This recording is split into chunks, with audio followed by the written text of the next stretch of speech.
If your relationship feels harder than it used to, don't switch off, because the discomfort you're feeling might not be a warning sign. It might be a growth signal. And in the next few minutes, I'm going to show you why nature, yes, actual DNA, explains exactly what's happening. People usually come to me asking one of three things. Should I end this relationship? How do I fix what's gone wrong? Or why does this feel so much harder than it used to? And here's the important part. My role isn't to tell people what to do, it's to help them see what's actually happening, so that they can choose clearly. We live in a world that quietly sells us this idea. If a relationship isn't right, it should be easy. If it takes effort, maybe it's wrong. If it's uncomfortable, maybe you've outgrown it. That sounds empowering, but it's also misleading. Because every meaningful relationship requires effort, not force, not self-betrayal, but intentional work, even the healthiest ones. When I'm working with someone who's struggling in a relationship, I often use this image.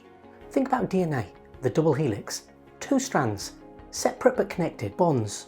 Each strand is an individual like we are all individuals. The points where the two strands connect, consider those as shared experiences. Moments, memories, challenges, wins. Those bonds or shared experiences are what keep strands together again and again. That's how growth happens. Drift, reconnection, deeper bond. But here's the interesting part. When DNA is exposed to extreme heat, the bonds weaken, the strands separate, and relationships are no different. Prolonged conflict, unresolved resentment, constant emotional heat. If you don't manage that, distance grows. Not because the relationship was wrong, but because the conditions became unsustainable. This is why how you handle tension matters more than how strongly you feel. Keeping composure isn't about suppression, it's about protecting the connection while growth happens. As Mike Tyson once said, everyone has a plan until they get punched in the mouth. Relationships are the same. It's not the plan that defines them, it's how you respond after the hit. When someone is thinking about walking away, often ask one simple question. What originally drew you together? Shared values, mutual respect, a common mission, a feeling of safety or growth? Revisiting that isn't nostalgia, it's data. Sometimes people realise this still matters, we've just lost our way. And that realisation alone can reignite commitment. Whether personal or professional, resilient relationships usually share a few fundamentals. 1. Open communication. Not performance, not winning arguments, but honest, respectful expression of needs and concerns. 2. Active listening.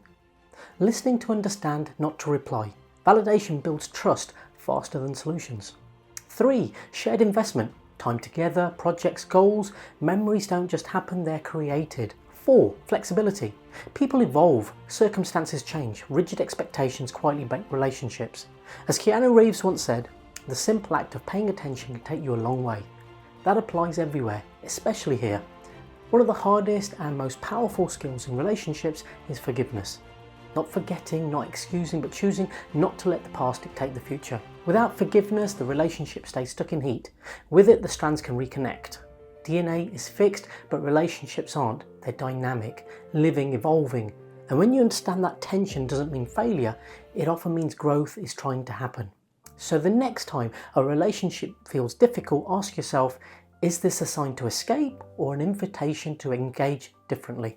If this resonated, let me know in the comments.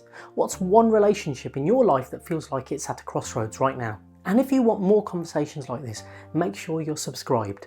Until next time, I'm Dr. Rakish Rana, the Clear Coach.